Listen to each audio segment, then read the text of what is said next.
जय श्री राम दोस्तों, आप सभी का हमारे द ऋषभ रिव्यू चैनल में एक बार फिर से स्वागत है, अभिनंदन है। तो साल 2018 में एक बड़ी पॉपुलर फिल्म रिलीज हुई स्त्री, जिसमें श्रद्धा कपूर ने स्त्री की मेन भूमिका निभाई थी। इस फिल्म की शुरुआत में ही हमें हिंट दी जाती है कि यह फिल्म कोई आम फिल्म नहीं है, यह आधारित है सच्ची घटनाओं पर। अब यहाँ सीधे सीधे फिल्म के मेकर्स कह रहे हैं कि स्त्री का जो पात्र है वह सच्चा है, वह रियल है। यह स्त्री एक चुड़ैल है या डायन है या कह लो भूत है, जो असल में एग्जिस्ट करती थी और शायद अभी भी करती होगी, जो एक दुल्हन के रूप में आती है, जिसके पैर उल्टे हैं, जिसकी एक चोटी है जो कि बहुत लंबी है और वह हवा से 3 से 4 फीट की ऊंचाई पर उड़ती है और छोटे बच्चों और जवान मर्दों को उठाकर ले जाती है। अब यह स्त्री कौन थी, यह सब कैसे करती थी और क्यों करती थी, तो आज मैं आपको स्त्री के बारे में पूरी जानकारी दूंगा। आज मैं आपको इनके बारे में हर एक चीज क्लियर करूंगा। वीडियो के लास्ट में आपको इनका एक सीक्रेट भी रिवील करूंगा, तो जुड़े रहे हमारे साथ वीडियो के एंड तक। रात में किसी भी घर के बाहर आके खटखटाया करती थी। ऐसा कहा जाता है कि एक चुड़ैल रात में आती है और दरवाजे खटखटाती है। जो स्टोरी है वो एक रियल स्टोरी है और भाई इस स्टोरी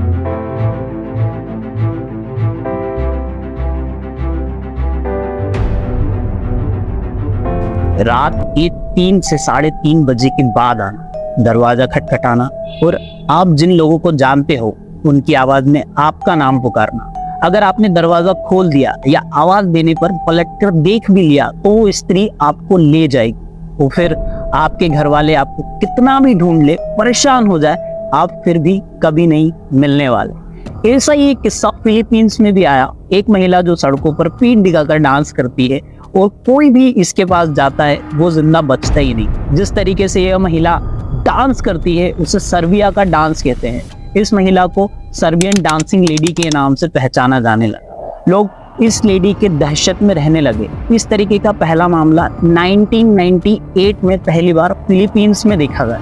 फिर बीच बीच में कई बार इस लेडी को स्पॉट भी किया गया। 2009 में फिर स्पॉट किया गया और अभी 2023 दिसंबर में भी इस लेडी के बारे में खूब वीडियो आई और वायरल भी हुई। इस लेडी को फिलीपींस, जापान और चाइना जैसे देशों में देखा गया, जहां लोगों में इसकी दहशत बैठ गई। खैर, यहाँ स्त्री और इस डांसिंग लेडी में हमें एक समानता देखने के लिए मिलती है कि लोग अभी भी इसकी दहशत में है। तो साल 1990 का जब कर्नाटक में एक छोटे से गांव मल्लेश्वर में इस घटना की शुरुआत में छोटे छोटे बच्चे गायब होना चालू हुए, तब गांव वालों को कुछ समझ ही नहीं आया। उसी के कुछ समय बाद जवान मर्दों के साथ भी यह घटना चालू हुई। तब गांव में एक भयानक डर का माहौल पैदा हो गया। अब जब रात होती तब तो वह स्त्री किसी ना किसी बच्चे या जवान को उठाकर ले जाती और घर वाले जब ढूंढते तब उन्हें वह कभी नहीं मिलते। साथ ही अगर पूरा गांव भी ढूंढता तो वो उन्हें कभी नहीं मिलते। पर और ज्यादा परेशान होने पर या गांव वालों के ढूंढने पर उन्हें कहीं ना कहीं उनकी लाश मिलती, या तो पेड़ से लटकी हुई या तो एक्सीडेंटली डेथ के साथ। इन घटनाओं के चलते पूरा गांव सहम तो गया था। कई लापता कहानी सुनने को मिल रही थी कि कैसे उनके बच्चों को वो स्त्री उठाकर ले गई। वो घूंघट डाल के आती और जिनसे भी उस व्यक्ति का जुड़ाव था या जिनसे भी व्यक्ति प्रेम करता था, जैसे उनके चाचा, मामा, काका, पापा या मम्मी, उनकी आवाज में उनका नाम लेती। अगर वो पलटा या उसने दरवाजा खोला तो वो उसे ले जाती। इसी के डर से गांव वाले नए नए तरीके निकालने लगे कि कैसे भी करके उस स्त्री को घर तक नहीं आने देना है, जिसमें उन्होंने कई पंडितों से पूजा करवाई, कई यज्ञ करवाए। मर्द अब जीन्स या टी शर्ट पहनकर नहीं निकलने लगे, साड़ी पहनना स्टार्ट कर दिया। सोचो बेचारा मरता क्या नहीं करता। तो गांव वालों ने मिलकर इसका हल निकाला। उन्होंने अपने घरों के बाहर नालेवा लिखना चालू कर दिया और जब कोई दरवाजा खटखटाता तब अंदर से ही घर की कोई लड़की या औरत नालेवा कह देती। वह स्त्री जिसने दरवाजा खटखटाया था वो वापस चली जाती। यहाँ सवाल आता है कि वो स्त्री सिर्फ बच्चों और मर्दों को ही क्यों ले जाती थी। अब नालेवा एक कन्नड़ शब्द है जिसका मतलब है कि कल आना, जिसके कारण कुछ समय के लिए यह इंसिडेंस होना तो बंद हो गए। अब वह स्त्री जिनके घरों के बाहर नालेवा जैसा शब्द लिखा होता था वहां नहीं आती थी। जिनके घरों में नहीं लिखा होता था, किसी के द्वारा मिटा दिया गया होता था, उनके घर आकर दरवाजा खटखटाती थी और दरवाजा खोलने पर बूम गायब। अब मल्लेश्वर गांव की एक कहानी लोकल्स में बड़ी फेमस है। एक पुजारी का लड़का जिसका नाम राहुल था, वह बड़ा होने लगा और भाई में जवानी फूटने लगी। अब बड़ा होने के साथ वो चाहता कि वह किसी लड़की के साथ सेक्सुअली इन्वॉल्व हो, तो उसे ऐसा कोई मिला ही नहीं। तो उसने एक तरकीब निकाली कि उसने सोचा कि नालेवा जैसी कहानी गांव में बड़ी प्रचलित है और एक स्त्री आती है और दरवाजा खटखटाती है।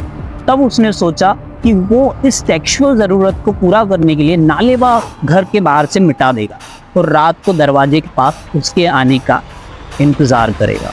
दिन जब आधी रात होने पर उसका कोई दरवाज़ा खटखटाता है तो उसे डर तो लगता है, पर हवस उस भाई पर इतनी भारी होती है कि वो दरवाज़ा खोल देता है और वो भी हो सकता है। इस इंसिडेंस की वजह से गांव वालों में यह भी एक अफवाह उड़ने लगी कि स्त्री को जो सेक्सुअल लोग अपनी जरूरतें पूरा करना चाहते हैं उनकी तलाश होती है। इस बात से उसके पिता जो पुजारी थे उन्हें बड़ा सदमा भी लगता है और वो अपने बच्चे को ढूंढने के लिए हर तरीके के जतन करने लग जाते हैं। इस बीच उन्हें कई प्रकार के सपने भी आते हैं जो स्त्री से जुड़े होते हैं। वो सपने में यह देखते हैं कि उनका लड़का अब खुद भी स्त्री बन गया है। ऐसे सपने उन्हें परेशान करने लगे और उन्होंने अपने बच्चों को ढूंढने के लिए गांव वालों का साथ भी लिया। पर कुछ समय बाद राहुल की लाश और जो कुछ लोग गायब हुए थे उनकी लाश पेड़ पर लटकी हुई मिलती है। अब इसी के साथ यह घटनाएं उस गांव के आसपास जैसे बेंगलुरु शहर में सेम ऐसी ही घटनाएं देखने के लिए मिलती है और वो भी इस घटनाओं से परेशान होकर घरों के बाहर नालेबा लिखना चालू कर देते हैं। अभी तक हम अगर मल्लेश्वर या बेंगलुरु जैसी जगह जाएंगे तो उनके घरों के बाहर नालेबा जैसा शब्द लिखा मिलेगा हमें अभी भी।